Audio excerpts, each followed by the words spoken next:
Hola a todos y bienvenidos a Ideas para Vivir Mejor, el podcast donde extraigo libro a libro las ideas que de verdad te pueden cambiar el día, la semana o con un poco de suerte la vida. Yo soy Eugenio Payá y hoy estamos en el episodio 517. Déjame empezar con una palabra que seguramente tú has usado, yo he usado y todos hemos usado. La palabra zen. Cuando decimos qué casa más zen, este fin de semana voy a hacer un plan zen, relájate y ponte zen. En fin, en Occidente tenemos una idea muy vaga de que el zen pues tiene algo que ver con la calma, con la tranquilidad, con la paz interior, con las velitas, con la música suave. Y esa idea es, en buena parte, equivocada. O al menos nos quedamos en la superficie de algo que es mucho más profundo y mucho más fascinante. El libro que te traigo hoy es El camino del zen, de Alan Watts, que es un escritor británico que es probablemente quien mejor sabe explicar el zen a una mente occidental.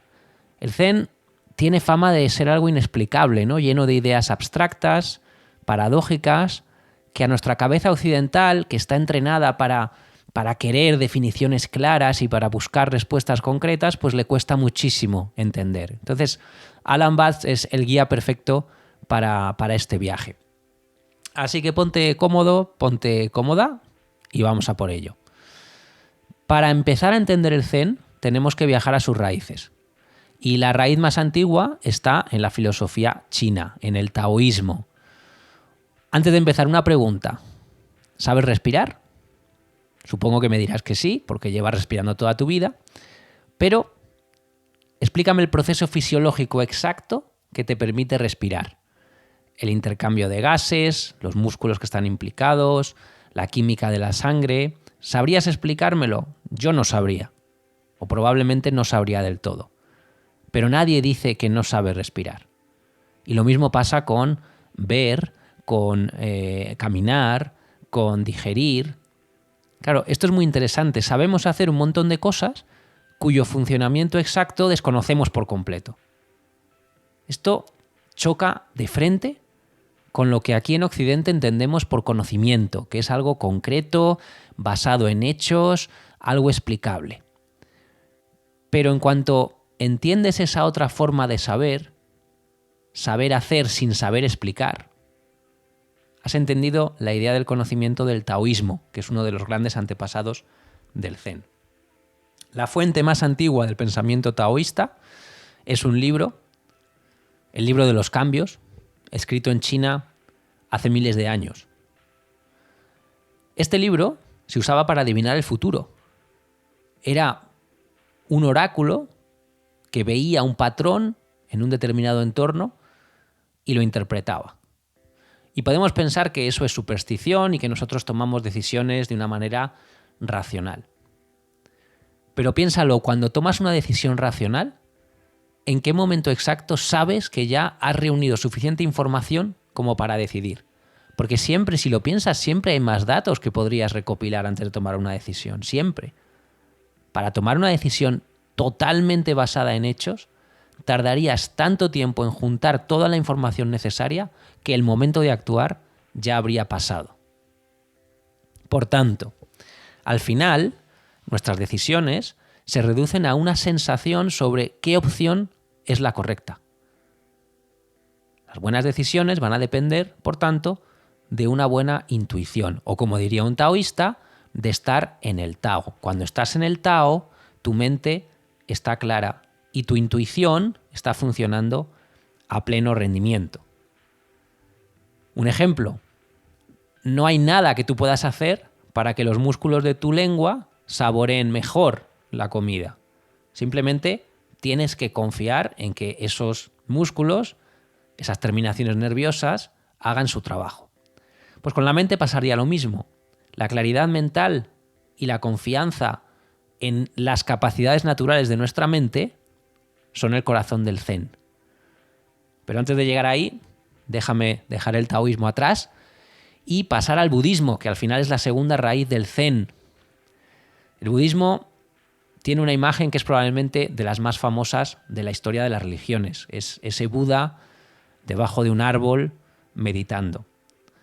Cuenta la tradición que Buda, después de 7 años de estar meditando, de tener una vida totalmente ascética, seguía sin encontrar su verdadero ser. Había hecho todo lo correcto, había entrenado el cuerpo, se había privado de todo, había mantenido una disciplina de hierro y nada. No encontraba su verdadero ser. Así que una noche simplemente se rindió. Decidió dejar de buscar ese verdadero ser y comer algo rico y nutritivo debajo de ese enorme árbol bajo el que le solemos representar. Y fue justo ahí, en el momento en el que se rindió, cuando le vino la claridad. Y se dio cuenta de que mientras el ser humano siga intentando atrapar, comprender qué es su propia vida, va a fracasar. Se dio cuenta de que el esfuerzo desesperado por aferrar la verdad es justo lo que aleja la verdad de nosotros. Quédate con eso, con ese despertar súbito que llega cuando dejas de forzar, porque es una de las ideas centrales del Zen. Hay 2 ideas profundas del budismo que nos conviene conocer. La primera es la del conocimiento negativo. Para el budismo, conocerte de verdad es desidentificarte de todo lo que no eres. Es al revés de cómo lo solemos pensar. Solemos pensar que conocernos de verdad es acumular adjetivos sobre nosotros. Es al revés. Es desidentificarnos. No somos nuestro cuerpo, no somos nuestros pensamientos, no somos nuestras emociones, no somos nuestro rol, es decir, no somos ni madre, ni padre, ni médico, ni enfermera, ni lo que sea. El budismo pone un énfasis enorme en saber lo que no eres en lugar de lo que eres. Y esto nos desconcierta, ¿no? A nuestra mente occidental la desconcierta porque buscamos definiciones concretas, pero es que el mundo no es tan concreto como nos gustaría. Por ejemplo, podemos afirmar que la Primera Guerra Mundial empezó en tal día del año 1914. Pero, claro, ¿de verdad empezó ese día? Porque habrá historiadores que nos mostrarán que las causas de esa guerra en concreto pues vienen de mucho antes de la fecha oficial. Entonces, ¿dónde empieza realmente? Esto significa que las divisiones entre eventos, entre cosas, entre hechos, las estamos creando nosotros con nuestras descripciones. Que esa división no está en la realidad misma. El budismo en India, por ejemplo, llama a estas divisiones maya, ilusión. Claro, entonces lo que nos dicen es que la meta de nuestra vida sería liberarnos de esas ilusiones. Y un último apunte que es muy zen antes de entrar ya en el zen. Cuando la gente curiosa le hacía a Buda preguntas sobre la naturaleza del yo, sobre el origen del universo, etc., él respondía siempre que esas preguntas eran irrelevantes. Y eran irrelevantes porque no llevaban a la liberación. Imagínate al maestro espiritual más famoso de la historia diciéndole a alguien que su pregunta no importa. No importa porque no lleva a la liberación. Esa actitud es lo que enlaza directamente con el Zen.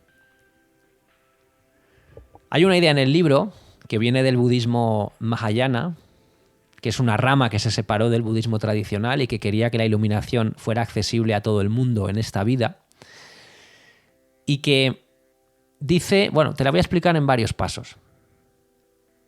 Es una lógica que se muerde la cola, ¿vale? Nos dice, primero, que intentar agarrar la realidad es imposible, que la realidad no tiene esas divisiones nítidas que nosotros le ponemos. El segundo paso que nos da es que si no podemos agarrar esa realidad, ¿cómo vamos a poder agarrar la iluminación? Sería absurdo ver la iluminación como una cosa que podemos obtener, como un objeto que podemos comprar, que podemos conseguir. Tercero, si la realidad es una ilusión, entonces tu ego, tu yo, también es una ilusión. Y si tu yo no es real, entonces no puedes alcanzar la iluminación porque la idea de tú que la alcanzaría no existe. Y por último, si la iluminación no es un objeto que se obtiene y si no existen o no existimos los individuos separados que obtendríamos esa iluminación, entonces es que ya estamos todos en un estado de iluminación. Y por tanto, buscar esa iluminación sería estar buscando algo que nunca hemos perdido. Siempre estuvimos iluminados, siempre fuimos Buda de alguna manera. Y entonces, ¿qué pasa? Dejo de buscar la iluminación y ya está.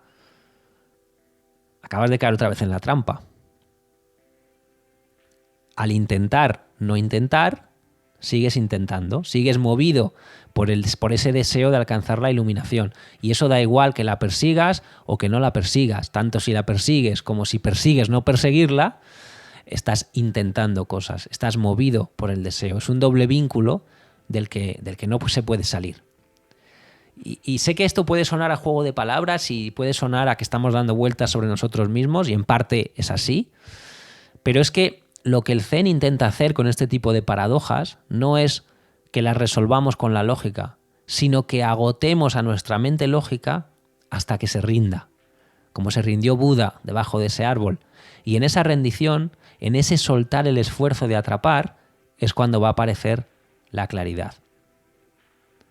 Quédate con que al buscar desesperadamente llegar a ser algo, estás negando lo que ya eres. Esta idea es el corazón del Zen.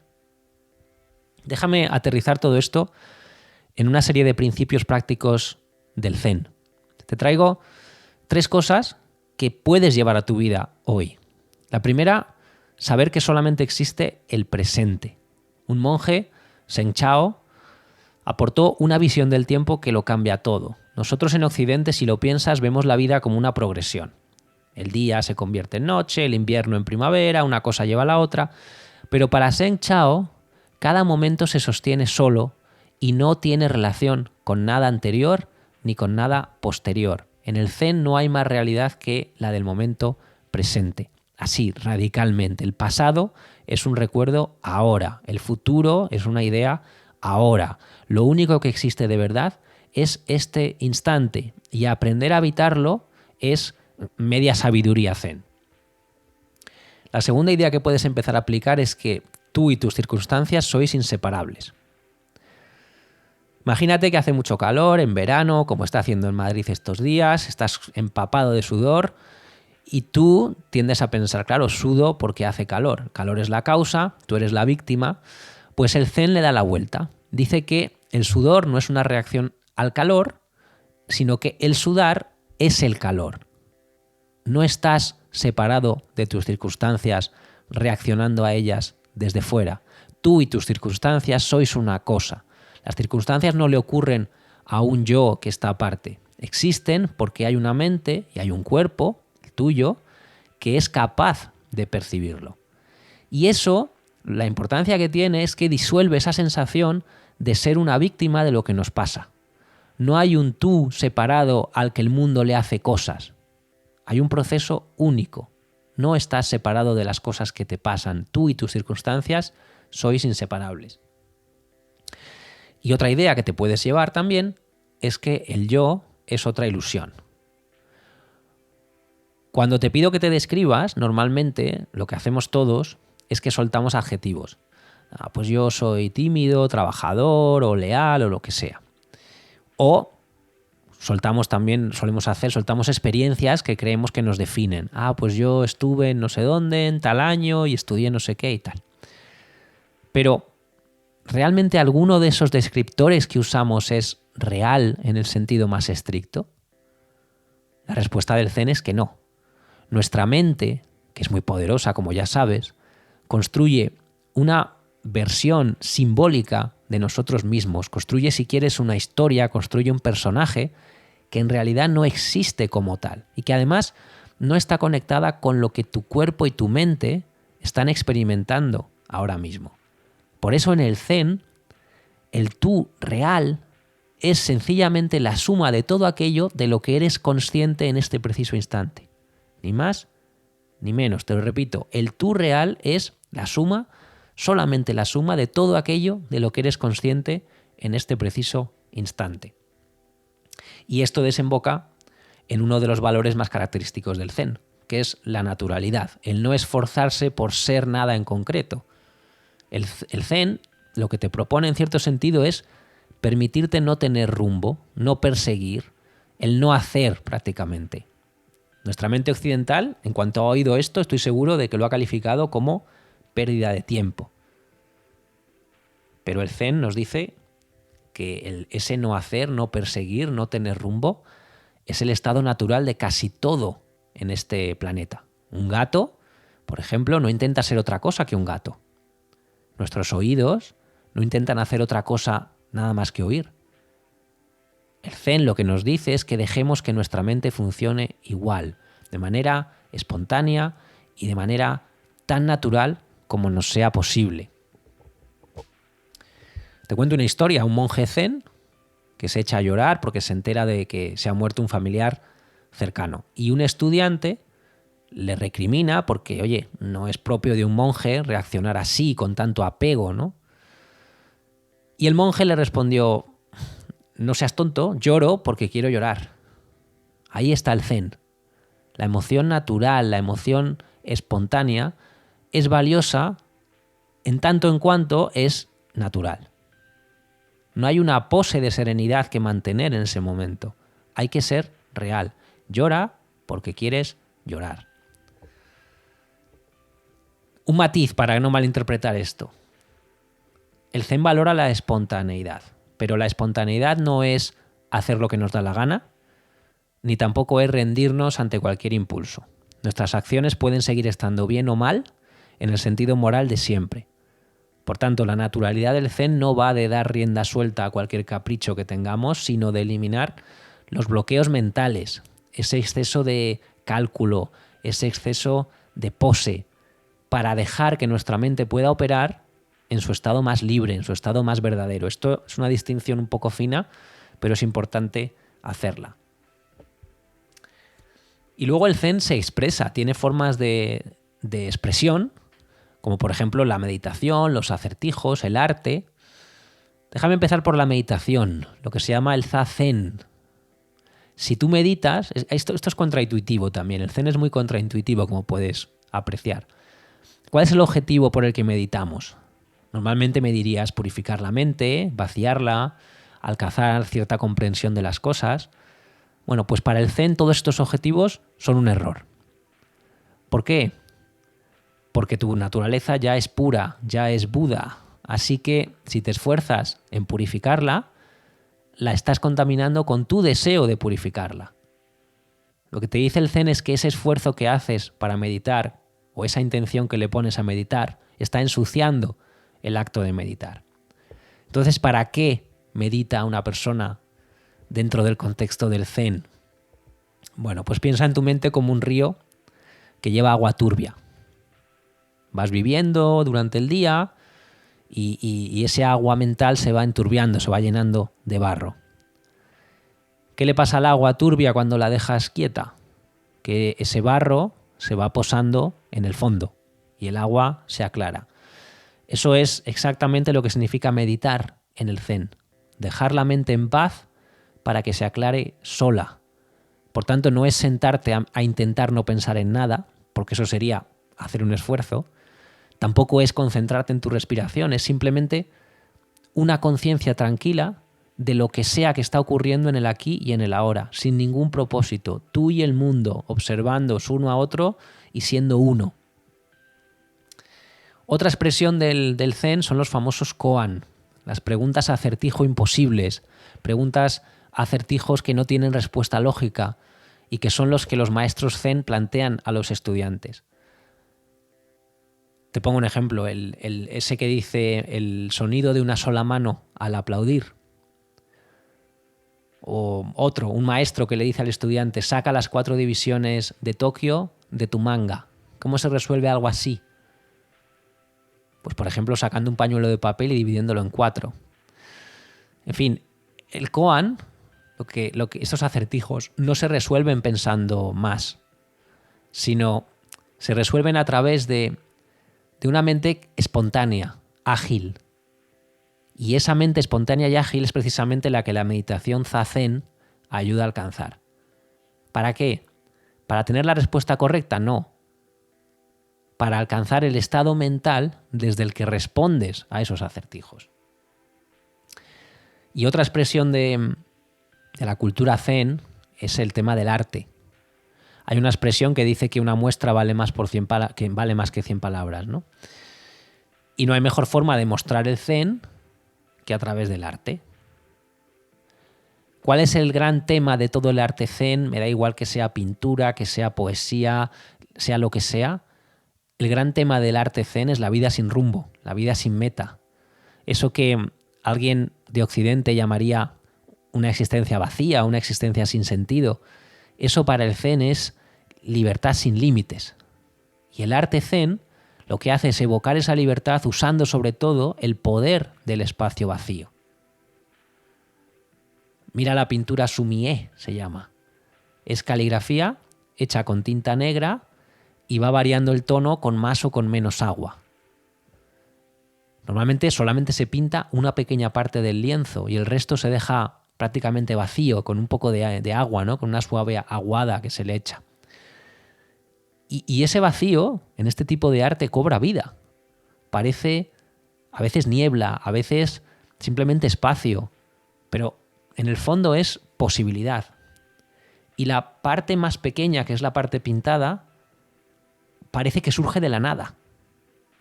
Porque es que todo para el zen, todo surge espontáneamente de la nada. Más ejemplos de estas expresiones, el haiku, ese poema japonés, muy breve, 3 versos, que casi siempre va sobre la naturaleza. El haiku es fruto del pensamiento zen. Un mal haiku se esfuerza demasiado en decir algo profundo. Un buen haiku es como tirar una piedra al estanque quieto de la mente de quien escucha.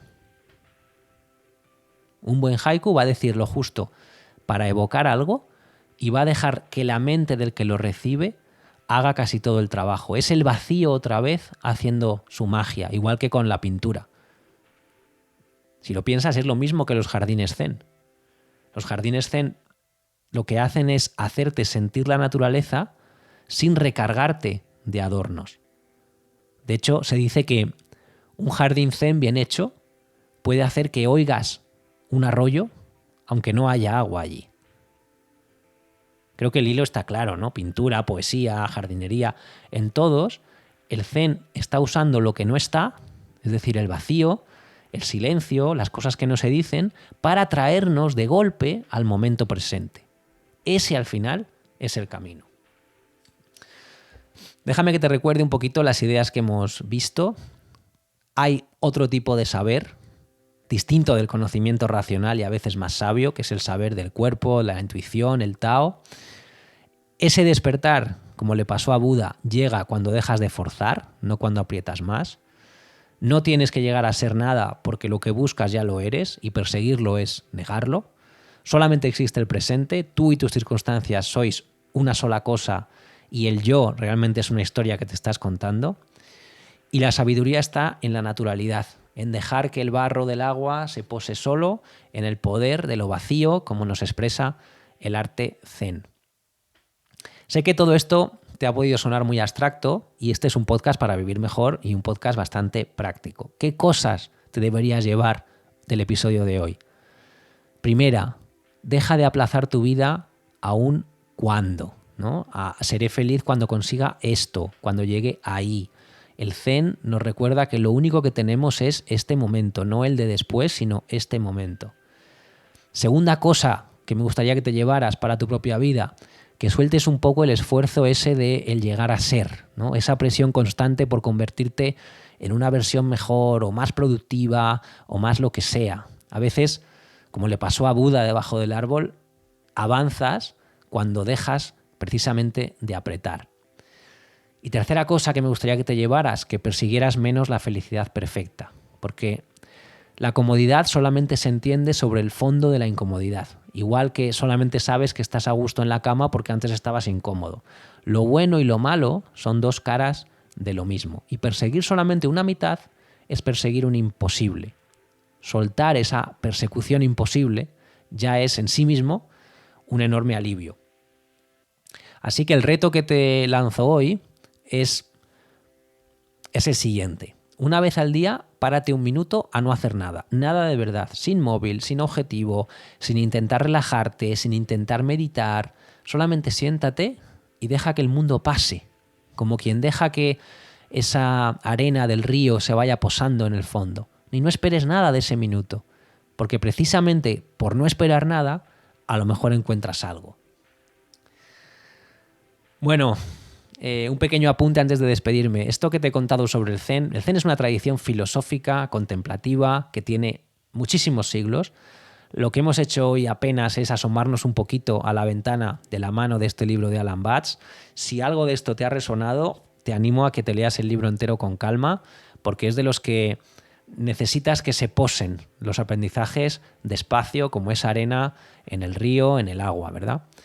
Y por supuesto, si te ha gustado el episodio, pues te pido que lo compartas con alguien a quien le pueda venir bien, que te suscribas al podcast para no perderte los próximos episodios y que me dejes una valoración. Nos escuchamos muy pronto. Mientras tanto, cuídate, respira sin esfuerzo, lee mucho. Tienes, por cierto, mis libros propios en Amazon. Te dejo su enlace en la descripción del episodio. Y sobre todo, por hoy no des ningún paso. Quédate un momento justo donde estás. Un abrazo enorme y nos vemos en el próximo episodio. Adiós.